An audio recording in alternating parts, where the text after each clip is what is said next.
short shorts at the time were not normal. Some people were like, yeah, I get it. Boom, I'm in. But that's not a massive, massive business. So you had to have a bold stance and go out and do things in the world that people remember. I'm sure we've all had those days when the Meta payment doesn't go through for whatever reason, or there's a crazy delivery issue, but ads stop serving. Revenue drops. And it's like, oh God, I am reliant on this way of operating. If you project out current trends with a lot of these businesses, with what they're seeing with increasing CAC and all this kind of stuff, it's like you either don't grow or you die this slow death because they didn't get this fundamental balance figured out. And they may have seemed like a rocket ship on the outside, but like we've seen the cycles, and we just want brands to be able to get through this next cycle and to flourish.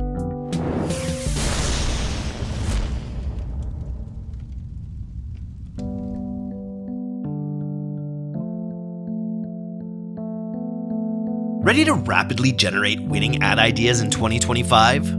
Motion, the creative analytics and research platform used by brands like Hexclad, Viore, True Classic, and Jones Road Beauty, just released their explosive new report on what really works with meta ad creative.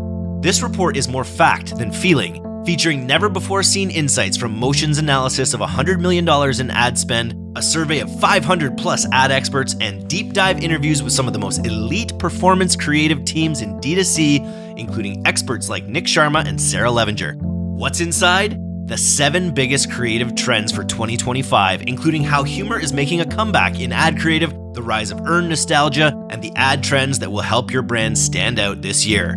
This report is packed with real ad examples, new data, and novel techniques, from making AI-enhanced creative concepts to bleeding-edge creative ideas for advanced teams. Get your free copy now at motionapp.com/creative-trends and start rapidly creating ads that get attention and scale.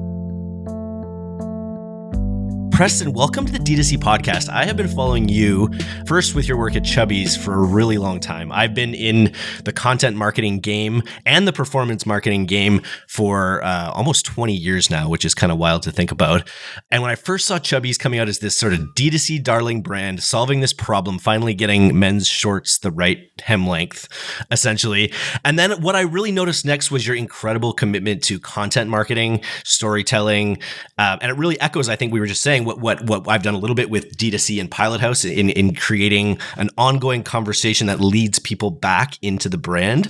And of course, just been loving your wise CMO dialogues that you have on the various platforms. We'll put your links in this post so that people can follow you and follow along. But man, just welcome. It's been a long time. I've been trying to get you on the podcast for a long time, and I'm excited to talk about how brands can raise brand awareness. Heck yeah, Eric. Thanks for having me. I'm pumped to be here, and congrats on the success of what you've been building on the media side. I mean, it's legit, and it's a perfect example of what's possible if you just do it and do it well and commit to it over a long period of time. It not only as a business can be a pretty interesting entity, but in terms of fueling other businesses, it can be really interesting. So congrats to you. I'm excited to be here. Thanks, man. I'm sure you've told the Chubby story 1,000 times, but I just love to hear it from your perspective, the sort of hero's journey that you went on with that brand and how it's informed what you're doing now. Sure.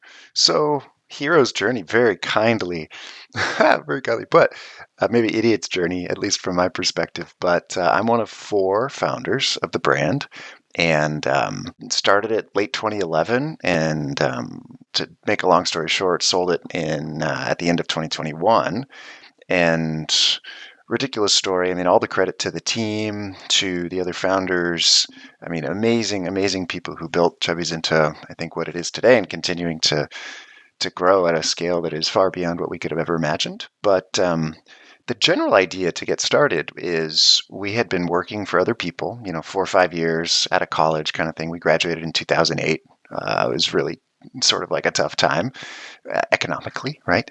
And so a lot of stress, a lot of whatever. And, when you work for other people for a bit, you're kind of like, they're no smarter than me. Why do I report to these people? That whole thing where like, I could do this. I could do this myself. I don't like having to, fill out my TPS reports kind of thing. So myself, 3 others generally wanted to try to start something. And it wasn't going to be, a couple of people who lived close to us started Instagram and Snapchat. And it was like, well, that's not really in the cards for us, but maybe we could do some kind of a something that maybe we knew a little bit more about, which was shorts. And for some odd reason, all four of us had a connection to shorts. And the big thing, though, that we were really excited about was let's just create a consumer brand, right? Let's just but we weren't like let's go create a consumer brand. It was just like let's do something that we would want to be a customer of that we don't feel like exists. And so there was this connection to shorts, and then at the time there was Abercrombie and Fitch, right? But the version of Abercrombie and Fitch from 2011, which is very, very different from today, as everyone probably knows. But it was the perfect foil, or the perfect thing for us to sort of react to and be the opposite of. And then there was also like a product thing to throw up about, which was at the time, it was very long cargo shorts that were sort of like the style. So I played rugby. Tom and Kyle played soccer at Stanford. Rayner spent most of his time growing up in the Southeast. In all of those realms, it's a shorter short that is the norm. So there was something where we could kind of tie shorter shorts to confidence and retro and the style of our fathers and sort of like how it should be done. And like if you're hiding your legs, like what's wrong? And what are you hiding in those pockets? And associating it with the Abercrombies of like you have to look a certain way. They're spraying you with cologne as you walk in, all this baloney house music. So like let's not be that, right? Let's just be ourselves. Let's have fun. Let's not take ourselves too seriously. And let's also hearken to sort of like, true shorts wearing, things along those lines. So that was kind of like the foundation from which we tried to build off of. But then outside of that, it was just trying to build something that was different and stood apart. And, we didn't have any money. So it was not like we could go out and buy Super Bowl ads. So it was like, how do we be creative and try to make people laugh? Started selling product to our friends out of our backpacks. This was pre-Venmo. So, like Square card reader style kind of thing. So it was basically door-to-door sales. And, one thing led to another. And we can go into any details that you'd like. But yeah, it was effectively create content was at the center of it all, right? It's not like we had any IP, there was no patent. So it was like, we got to own a spot in people's minds and get them to love us for some reason. And yeah, the product was differentiated. Product's fantastic. That's table stakes, right? That has to exist. But then it's like, why do people care? What do people want to, why do they want to be associated with this? Like, why do they want to do something that is so different, right? Because short shorts at the time were not normal. And some people were like, yeah, I get it. I've been looking for this. It doesn't exist. Boom, I'm in. But that's not, a massive, massive business. So it kind of, you had to do these things and be very clear and kind of like have a bold stance and go out and do things in the world that people remember. And yeah, that's what we tried to do. Made all of the mistakes along the way. I can talk about how we got obsessed with, short-termism, measuring myopic metrics, doing the whole thing. Had a midlife crisis, I guess, a couple times almost going out of business, which is embarrassing and a bummer, but feel blessed that we were able to kind of like move beyond that and, build a profitable, scalable business and do so in a way that had brand at the forefront and, got out of the, over reliance on, the short term and on short term metrics and, fighting that fight of, hey, where's my ROAS? And, building more of a balanced business that was able to expand multi-channel, become much more profitable as revenue growth started expanding, which is normally not what happens. And, so yeah, just a crazy, crazy set of lessons. And again, all the credit to everyone else on the team, right? I mean, they've really built something that's awesome and continues to grow to this day. And I'm just blessed to be a part of it. You guys came up in the heyday of like the golden meta machine, where you could put money in it maybe more reliably, but you still, even from the beginning in your DNA, it sounds like content marketing, storytelling was a real big part of the brand. And I wonder, I think I've read in a couple of your bios that you did have some crises where you realized you were way over investing in ads. And I think that's kind of carried into what you're doing now. Describe that journey a little bit about coming up in maybe the heyday of Meta's like most effective period and how that maybe got, led to you getting drunk on your performance marketing at times. Totally. I mean, it's effectively pre-Instagram, right? Think of that, right? Isn't that crazy? Like, you could reach effectively all of your audience organically on Facebook, right? And engagement rate was, I don't know, like 10, 20%, right? It was insane, right? Could you imagine So that was the organic backdrop. But then on the paid side, right? I mean, there just weren't that many people doing this. And the people who got it were able to see some pretty ridiculous results, right? $1 in, 10 out. I don't know, just ridiculous stuff, right? And then it was also it gave you this feeling of like God mode to a certain extent, right? Or like I put $1 in and wow, my business does something.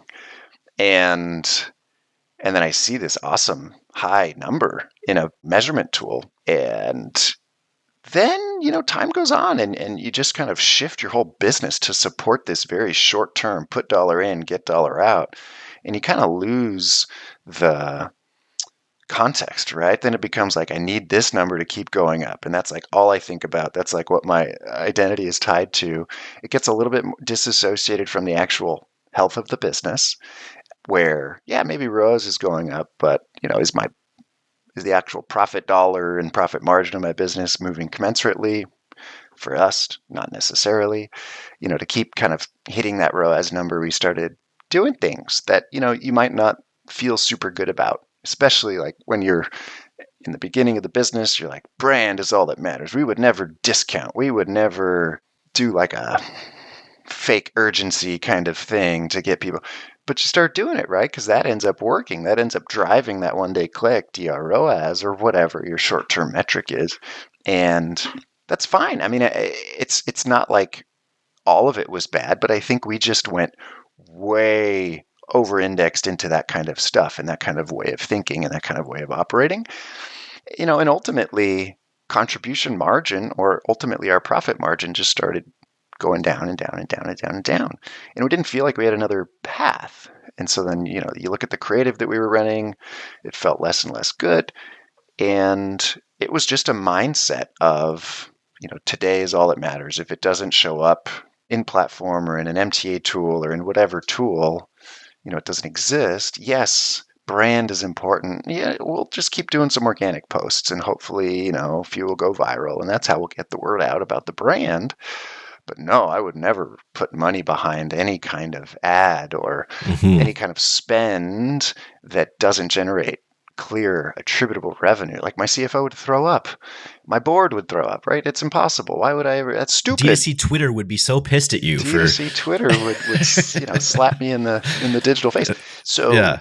we got that was a bit of the mindset. And but it was like, I don't know how else I can do this. Like, what is the solution? Well, maybe it's like my CRO is off, right? I need to like audit everything. Like, where am I sending traffic?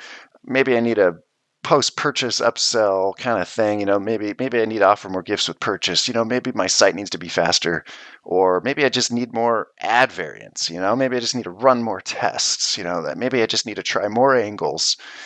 Maybe I just need more ideas from ChatGPT. I don't know, but the thought around the fix, I think, was just largely wrong because we did all those things.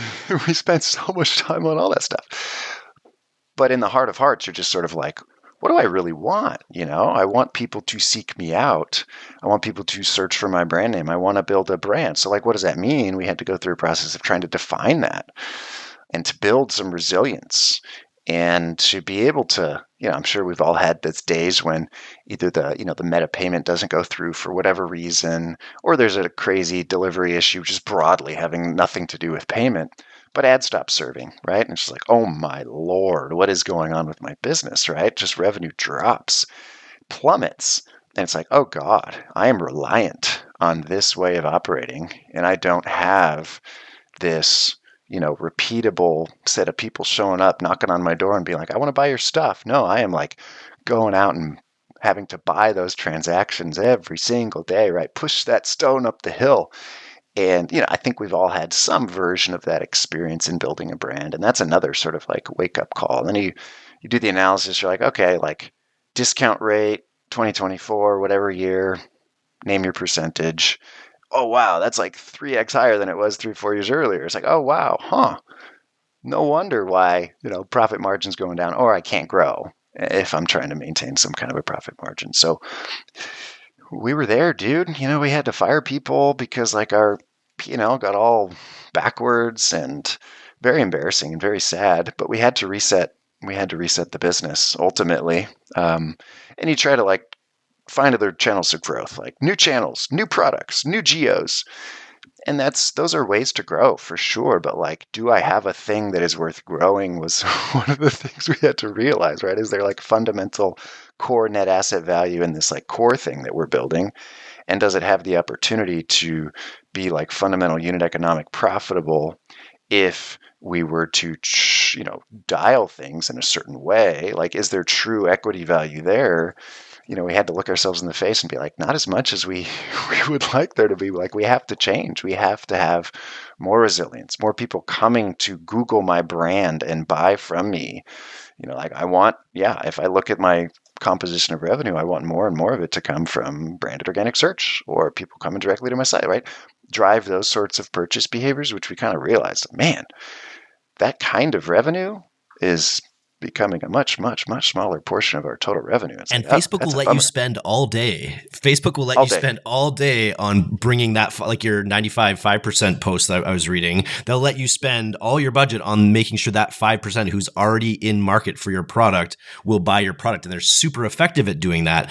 But there's so many other people out there who ads most likely aren't going to bring them into your market, which is a big realization, right? Totally. Yeah. I mean, the people listening to this are probably like, media buying extraordinaires. So they get all this. I'm not saying anything they don't understand, but like just the reality that, yeah, Meta is really good at doing the thing that you tell it to do. But we realized we needed to be more careful about what we were telling it to do. So like if we're looking for clickers and buyers in an attribution window, then we're going to go out and find those people. And over time, that becomes a smaller and smaller set of folks, that we hit up. And if we're not actively, filling that funnel with paid, with non-paid, with whatever, right? With going out and doing billboards on whatever highway in your local jurisdiction, whatever it is, then it's going to get tougher and more expensive. I mean, and fundamentally, there is gravity, meaning costs are going up. If status quo continues, like listen to Facebook's latest earnings call, their average cost per ad is up 11% year over year. Like 11%, that's pretty wild. So like if you do nothing, you will be 11% less effective. So like, where are you going to find that? And then how are you going to grow against that? It's crazy. So yeah, I mean, you're exactly right. We have to change. So my one of the quotes I love is from the lauded philosopher Theo Von. I don't know if you follow Yeah, Theo I'm Von at all, but familiar with the Tao of Theo. the Tao of Von. I love Yeah. that. Nothing changes if nothing changes, he says. So, like, what does that mean? It's like we want to see different results in our business, but I was still so focused on like I need to measure it in a certain way. It's got to look a certain way, feel a certain way. But when you realize these sorts of things, it's like, dang, we're simply playing this super like myopic game where there's so many other people who we could be reaching. And no, they're not going to click on my ad right away. And no, I shouldn't even be showing them content that is begging them to click on my ad right away because that's just not real. That's not how people shop. You know what I mean? That's not the vibe of the brand really either, It's right? not the Like, vibe of the brand. I mean, it's just not the vibe of how people's minds work in learning about new brands. Like it's like there are some people who you can convert, and then it becomes a question of like, is that incremental? Like, is that dollar that you spent actually changing the behavior of someone who saw it? Highest ROAS stuff, generally the answer is no.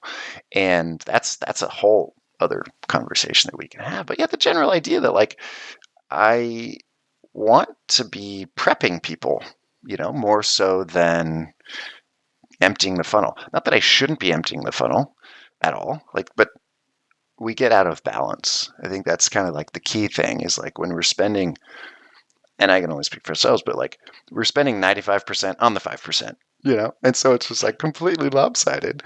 so give me some examples of what you did at Chubbies then when you made this shift, aside from the team restructuring, things like that. But when you realized you're probably overspending on the bottom of funnel at that time, what were some of the big changes on the marketing or growth side you were able to make to start filling the top of funnel more effectively or building brand awareness? Sure.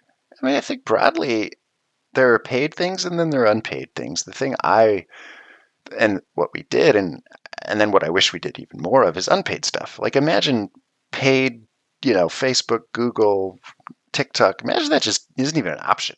Imagine you cannot spend money to buy, you know, eyeballs. That's where we tried Only to earned start. media. Yeah, Right. And I yeah. think that was an interesting thing that came out of the last election cycle when you had Trump even referencing earned media, like in his campaign, basically, because that's what he had. Right. He did have a lot of eyeballs that people, platformed him essentially for free. It was, yeah. I saw some of those stats. I'm sure you saw those same stats. Not only impressions and people reached, but like minutes of focused attention, which is like the true currency, and wild. I mean, totally crazy. But yeah, stuff like that. So start there is one thing we wanted to sort of like try to get back to. Like, to be clear, this was a mess, right? We were just trying to stay in business, So it was just like, what? But coupled with, okay, intuition tells me, my gut as a brand builder is that, we need to be doing these things. I want to feel these things. I want to feel the same thing. I want people to feel the same thing about Chubbies that I feel about my favorite brands. You know what I mean? And like, how do I align those things? Because the measurement isn't there, but I know I need to be doing those sorts of things. So trying to get back to like unpaid things that get you what you want to get. And what does that mean? It's reaching more people with content. And content means anything. Content means like with a thing that has an impact on a person. So that's an event, that's a partnership, that's an ad, that's an email, that's a billboard, whatever it is, content. Reach many more people than we had been reaching with content that makes them feel some type of way. What does that mean? Emotional connection. But like specifically, what does that mean? It means they see something, they feel something, and you lodge yourself in their friggin' minds to where they don't view you just as like some meme account, right? Because we can all play that game. That's kind of how you can get brand awareness. And we tried to play that game. We were one of the top 10 most viewed brands in the world. I think that's the stat. But one of the things we learned is we were playing the virality game. And so we, in some ways, kind of like became a meme account. We were getting a lot of views, a lot of whatever, but we weren't accomplishing. So we were earning the engagement, but we weren't earning we weren't checking these other boxes, which is like, my brand name, what we sell, and that I am trying to sell you things ultimately. And why us versus Walmart versus Amazon, cheapest version of XYZ category. And that starts to look and feel more like an advertisement and most likely does not go viral. But trying to think about, okay, what's the creative? Like, you got to reach more people and do it with creative that does those like 4 things. And that is fundamentally like what we're trying to do when we build brand awareness. So then it's like, how? Like, I want to do as much of it as I can without paying anything. But then if I am going to have to pay stuff, then how? So it was kind of like, blindly trying to stumble forward and find things out because it was not what people really did. But, we started effectively spending more on creative that you would have never spent on if you were operating on a 1 or 7 day click, basically, because it didn't drive a lot of short term revenue. Non-direct response, like just sort of more. Yeah, creative that was, not your classic, let's call it product offer urgency, right? And product being, like problem solution, very like rational appeal. Not that we didn't do that stuff at all, but it was just an evolution to more balance, right? Where maybe this spend was going broadly, like from an audience perspective, going upper funnel, right? Trying to hit people that had shown no interest in us at all, right? Maniacally excluding everything, which again shows lower ROAS, right? Because it's highly incremental. And these people give zero about you generally, at least at the, before they saw your stuff. So audience generally going upper funnel. Objective, we could be somewhat like tactical and specific about like ad stuff. Okay. Objective starting to go more toward engagement and like traffic to profile view and, dare I say, boosting posts, right? So like that kind of stuff became a larger mix of the total, let's call it budget allocation, like where it's just engagement campaign for post engagement or traffic campaign to IG profile view, right? Optimizing for shares of content and follower growth. One thing I really liked from what you've spoken about is that, and then you move your metrics a little bit from this like direct response, move them down the funnel to what I heard you coin and Rick Cadote from Four Sigmatic coins as memory structures. in a way, right? I really like that as a term where you're trying to set out these sort of associations or memory structures that will allow someone to bring, your brand into their life. Rick's the man. Yeah, he actually is the. I need to give him props publicly. I hope he sees this. But we were talking one day when I think I met maybe some of your colleagues at Pilot House, and one of the posts that did pretty well is like it opens with this idea of like I can get you 2 ROAS or 20 ROAS, like if I just mess around with a couple of different things. And that, I don't know, that seemed to take off with people where they're just like, holy shit, yeah, you can like manufacture any ROAS you want. That was all from Rick in a conversation we were having in New York one day, which is, I guess, somewhat obvious, but like the way he put it was really clean. And I was like, oh, wow, that's pretty awesome. So props to you, Rick, if you watch this. And, but yeah, memory structures. Absolutely. It's like, what is this association or memory basically that I've got in someone's mind? Because there's this whole thing about like how people think. System one thinking, system two thinking. There's this guy, Daniel Kahneman, Nobel Prize winner, smart dude, but like a lot of how people think, right? And system one thinking is like automatic, emotionally driven. We use these shortcuts, right? A lot of subconscious type stuff. That's how we want our purchase behaviors to happen for our brand, right? Where it's like, okay, I need a sweater. Okay, sweet. I think sweater brand. And rather than, okay, I set up my spreadsheet. I've got my 10 competitors. Here's the price. Here's the features. Here's the, fabrics. Here's the whatever. And it's like a very heavy conversation or a heavy decision. And then you end up buying whatever has the best features at the lowest price. So like, that's the race to the bottom. And that's a game no one wants to play rather than like, okay, boom, I have a problem to solve. This brand solves it. I go to them or I search and I buy. I'm generally more likely to buy at full price and buy a lot over a period of time. So if we're optimizing for like contribution dollar generation from a 12-month LTV basis, we want all the system one purchases we can get. And that is what brand building earns for you that you just don't earn when I'm jamming, here's my product, here's the urgency, buy 15% off in the next 15 minutes. And I'm just hitting these people. And, you don't earn that memory structure or that automatic purchase. You earn some of it, like because every marketing thing does a little bit of short and long term. But the problem is that if we're optimizing everything off of how it drives short-term revenue, we're not.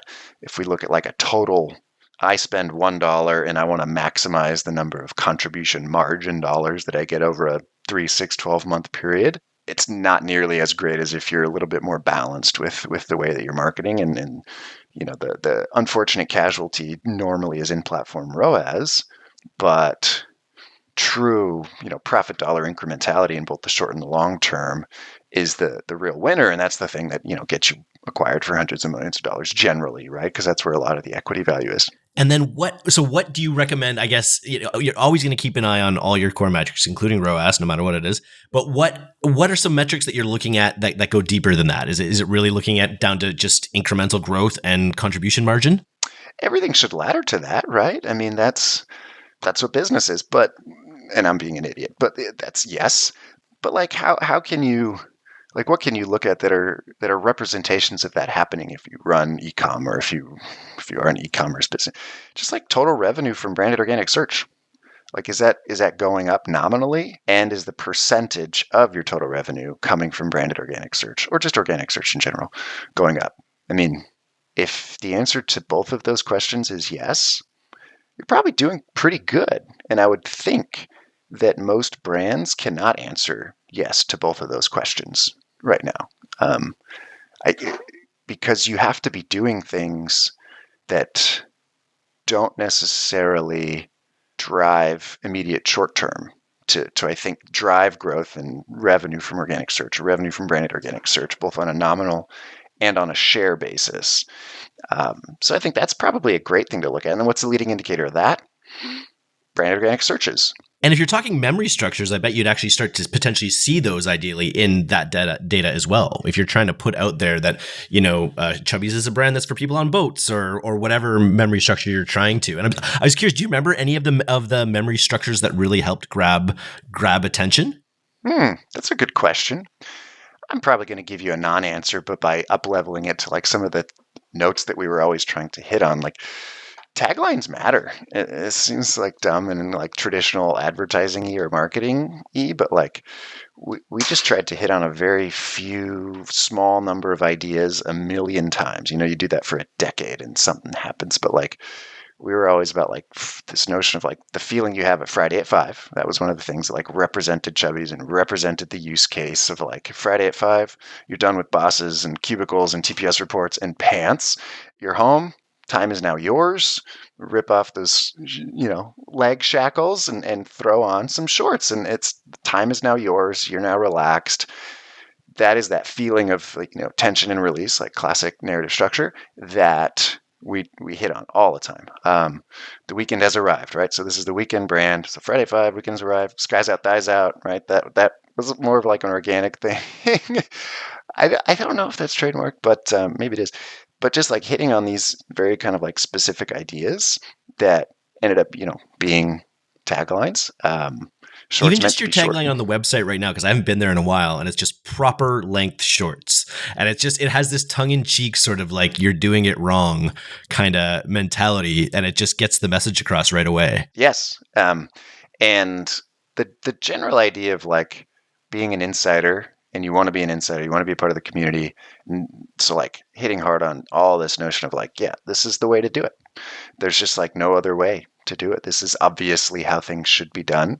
And taking that strong, bold stance on something as insignificant as like the length of your shorts, right, in the grand scheme of life. But like, this was what we lived for, our whole lives. So yeah, I mean, absolutely that. I'm curious if you were building this again today, because it seems like the founders all did a really good job of not having to make themselves front and center in this. I'm sure you did in some ways in your emails and your content. Maybe there was some social video, but I'm wondering if you were building this brand again, if you and your founders, co-founders, or maybe a few of you would be really dedicated to making TikTok videos where you're talking about stuff. If you would do it a more personality, or if you felt you would have to do it a more personality forward brand in today's day and age. It's a great question. I don't know, but answer would probably be yes. I mean, I think it would be, there would potentially be some strategy of trying to build our individual, personal accounts and cross-posting or blah, blah, blah, blah, blah, right? Because you can get distribution from human accounts. I don't know. Maybe there's something there. I think it would also just be fun and interesting. I mean, I think I had insecurity. I can only speak for myself. I had insecurity about it because it wasn't clear. It felt selfish, right? It wasn't clear to me that it would directly serve the brand. And I think that was a short-sighted approach. And I think broadly though, in 2011, it wasn't as obvious how valuable an evergreen audience is, but it is obvious, right? I mean, people with audiences is valuable, right? But it just wasn't something that I think we operated around. But what I would say is like all 4 of us were in most of the photo shoots for the first, 10 years of the business. And, we signed every email. Like we did all of that stuff. So it just manifested, I guess, in a different way. Like email was big for us. And, building up those own lists, if you want to call it that. And yeah, like we tried to do that, but I think it would have been cool if we were writing stuff about what we're going through on LinkedIn or if we were making more videos. I think that would potentially be interesting because all 4 of us and the broader team, like there's so many different personalities and angles of the brand because it was all of us coming together to, I think, create what then externally is Chubbies, because it's not just me, it's not just Tom, it's not just Kyle, not just Rainer, it's not just Mason or Phil or whoever. And so I don't know. I think that would have been cool just thinking about it. This is sort of like I'm brainstorming with you live, but I don't know. Can you talk a bit about your email? Because I think that's maybe even where I entered Chubbies, like from a marketing perspective, was starting to read your emails, subscribing, and you guys were pretty creative. And I feel like when I was reading them, I'm sure you had lots of sales focused emails, but you put a lot of attention into just creativity and connection with people rather than just driving sales. Trying. I mean, I think the idea is that like this is our life's work to some degree, and it's like you've got these. I'm going to sound like an idiot, but like in some ways I feel this way because it's really serious stuff. You've got this canvas, right? You've got this canvas to try to make people feel as good as possible with, and then sales will come. But you've got the canvas of like an email. You've got a sub, you've got a second line, and then you've got header, and you've got images, and you've got buttons, and you've got links, and you've got alt text, and you've got all of this stuff. And then like with a Facebook ad, you've got, you've got the asset, you've got the title, the description, the CTA. Like you've got all of these little elements that you can call your canvas. And there's so much that you can do with those components to make them interesting to people and be different from the people who are just trying to check boxes. So that's like a broad approach that I think we tried to take, which is just like, how can you not wow people, but do something to where it's like, holy shit, this is awesome. You know what I mean? And so like we tried to do that with email, and yeah, we made we would have like a Friday email called the Weekender that would like officially kick off your weekend, and it was just a content email, and it took a variety of forms over time. But the general idea is this is an email that in and of itself is great content that when you see it, it makes you laugh, you feel great, it elevates your mood, and it's something that you want to share with someone else because it's so good. Regardless of who it comes from, it is in the running to be the best piece of content you see that day. Like that was our aim, you know what I mean? So yeah, we tried to make everything interesting. And I don't know if it like follows all of the rules. It probably doesn't, but like we would mess with subject and sender, like where it wouldn't always be from Chubbies. And I don't think you could do that anymore. But like our audience opted in to it, right? And they liked it and it made them laugh. They're like, holy shit, I love this whole whatever. Sending it from, Dr. McShortsy Face. That's a horrible name, horrible example. That's not what it is. And I don't want that to be sort of like what I'm putting a stake in the ground. Bodie McBoatface would love it. I think that's great. But yeah, we tried to make the medium as interesting and fun to engage with as possible. And even if it was like a sales focused email, just tried to make it interesting so it never felt like it was checking a box, right? Because everything that you do as a brand is either a deposit or a withdrawal. And if you're just withdrawing too much, right, you go out of business and you run out of money and you then have to do funny stuff to stay alive. So just trying to make more deposits, I guess, is like, and a deposit is like what feels great, when you interact with it, what feels awesome. And that's what we were trying to do more of. And, you just have these different channels and canvases or whatever you want to call them to try to really, try hard and serve the people who are taking time out of their day to interact with you. And then follow it through to what you're doing with Marathon, because I feel like Marathon is a real culmination of kind of what you've learned at Chubbies, what you've learned about brand and content marketing. What is Marathon? Marathon is an attempt to fix the measurement problem that keeps us marketers, brand builders from doing the things we know we need to do, which is invest both in driving short-term revenue and building the brand for the long term so that I can build this scalable, profitable business and get out of, only having to sort of like buy short-term transactions and play the algo game. So we all know brand is important. That's why it's called a brand. You know what I mean? And the obvious problem is I can't measure it. So I don't know if I'm going to be wasting money, and we don't have money to waste. But we all intuit that, the strongest brands are the most successful, the most profitable, right? But it's hard to make that leap. Like, what does brand look like? What does it mean if it's strengthening? Yeah, I can run some surveys. Those are expensive, and especially if you do like big brand tracker surveys, when you're trying to understand, okay, is my brand getting stronger or weaker, and how do I quantify it? It's expensive, survey bias, all that kind of stuff. But that's like the traditional way that when you get to a certain size, brands start to measure their brand, right? Because you want to strengthen it. And that's sort of broken. And so we did a lot of that. Like we spent a lot of money on surveys, but then the knock was always, and the knock on any kind of like brand measuring is like, well, so what? How does it actually connect to my business, to my revenue? How do I get confidence that if I allocate a resource, could be money, but could also just be people, time, focus, whatever, to not toward solely driving short-term revenue, but to drive this long-term resilient baseline of revenue, which is, I think, the best manifestation of brand, right? You've got this like indestructible, SaaS type revenue that just, you can't mess with, right? And you're building this layer cake of this rock of revenue that just grows and grows. Like that's what a brand is. And where turn off marketing, etc., you still have a business. And that, I'm not saying that you should turn off all of your marketing or never run discounts or anything like that, but like have some balance. So trying to fix that problem, right? Measuring your brand and how investing in brand, whatever you want to call it, brand marketing, top of funnel, influencer, friggin' doing fun stuff in the world that you know is awesome, but like, I don't know if it drove revenue today. Like, I don't know if like the one they click I ROAS feel is like like, Liquid Death you is can't even really click good on at it.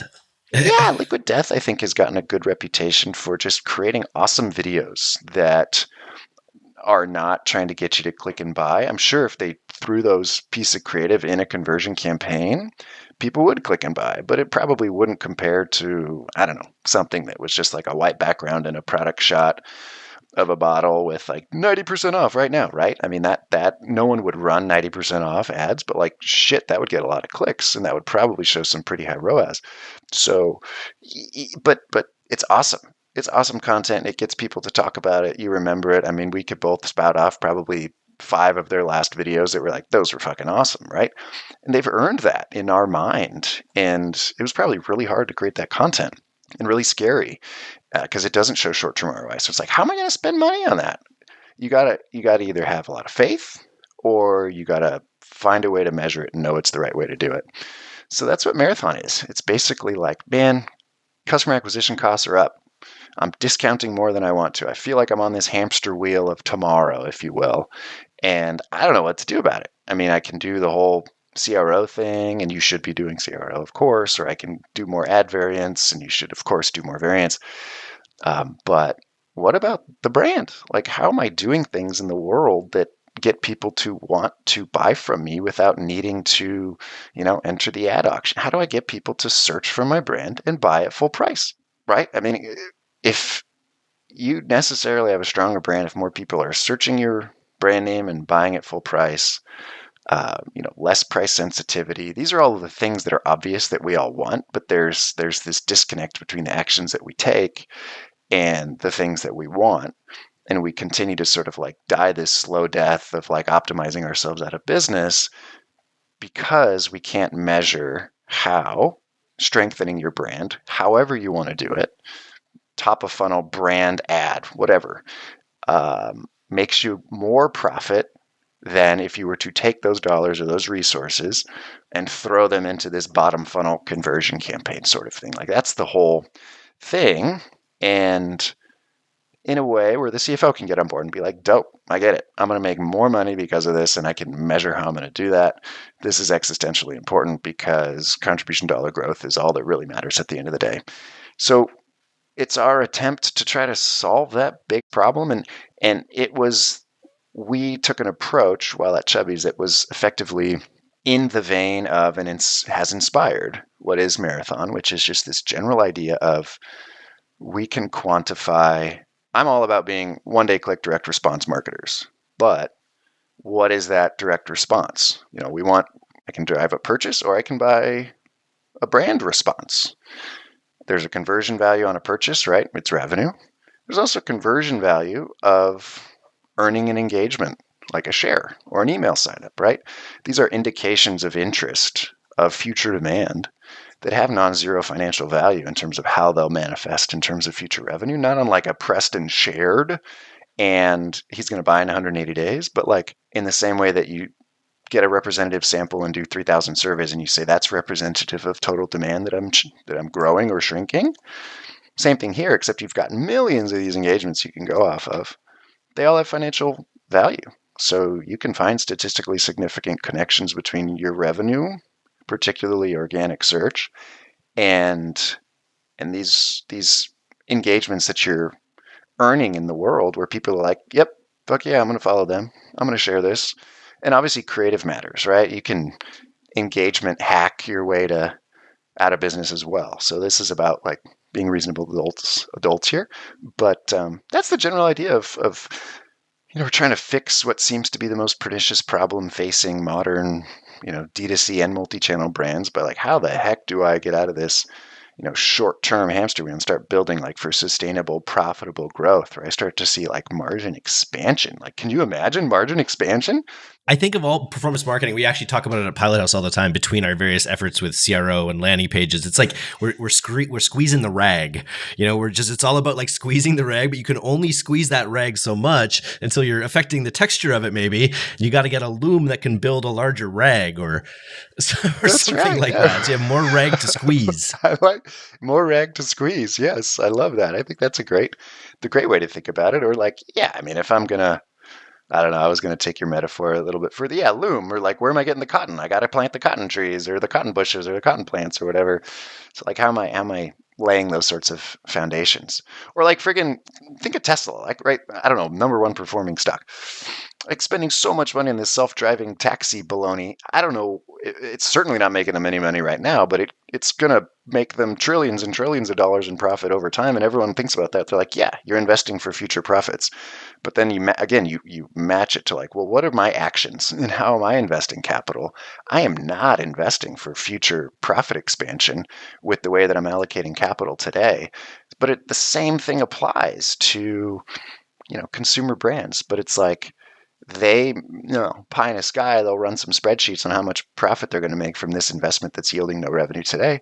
We have to do the same thing. And so that's what Marathon tries to, make it really easy to do. And in the Tesla example too, it's the fact that they are thinking about these moonshots is mainly the reason for their huge valuation. You know what I mean? Like when you look at cars on the road, they're pale in comparison to these other car companies, but it's because the fact that they're thinking about these even though they haven't cracked the code on them, they will make money with them eventually, but people are bought in on that big vision. And I don't want to use them like, because I don't want to equate, building sustainable brand building with moonshot necessarily. You made a perfect point that it's like could be viewed as moonshot, but it's like just investment for future profit growth that doesn't necessarily pay out today, but in order to build a moat, right? Because ultimately that's what it's accomplishing for them. It's owning what will be a massive business where there is already future demand, and building a moat around that. And Buffett talks all about this, right? He's like, brand is the most powerful moat. I buy businesses because I want a high probability stream of profits into perpetuity. And what am I buying? I'm buying a brand. I'm buying that memory structure we were talking about. That is the most powerful moat. And I'm like, well, can't argue with that, dude. I mean, that guy's made a lot of money.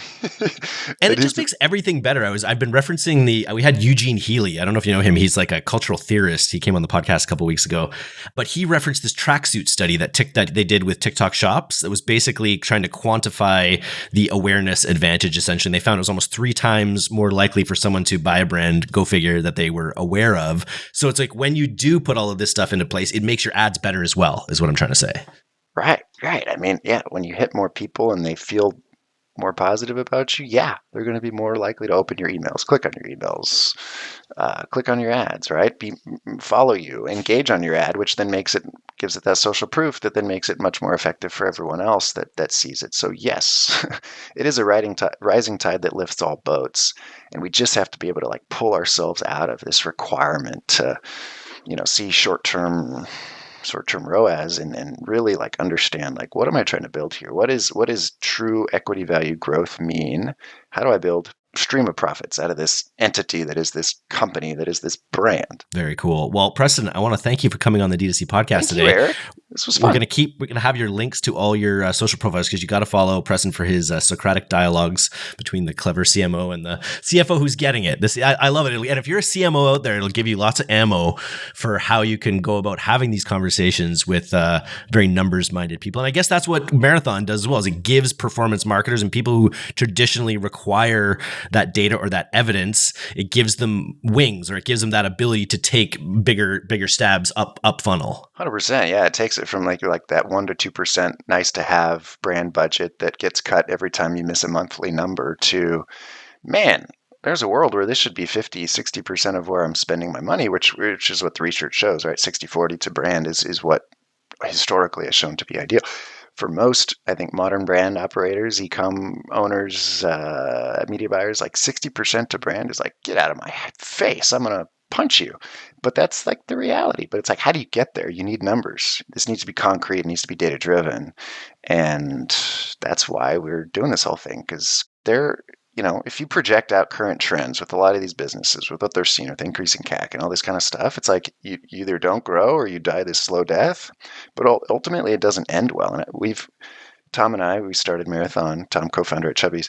We've seen you've been in this game for 20 years. We've been in this game for nearly as long. We've seen so many brands go like this and then just go bye-bye, right? Because they didn't get this fundamental balance figured out. And they may have seemed like a rocket ship on the outside, but we've seen the cycles, you know what I mean? And we just want brands to be able to get through this next cycle and to flourish and just help them. And it's a measurement problem in a lot of ways. But the reality is, if you have this data, you'll realize, man, you're going to be spending your money dramatically differently on dramatically different creative, and you're going to make a lot more profit. Everyone can do this. and it's just so possible and doable.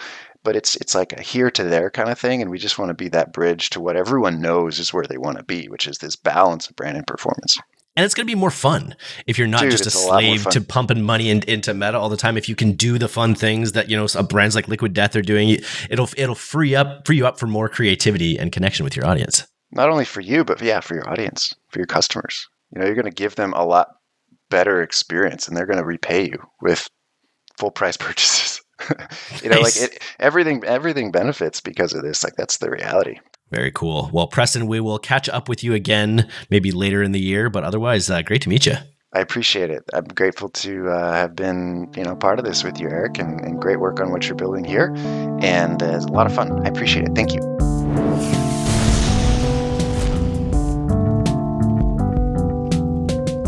Thanks so much for listening to today's episode. If you're not a subscriber to our newsletter, you can do that right now at directtoconsumer.co. I'm Eric Dick, and this has been the D2C Podcast. We'll see you next time.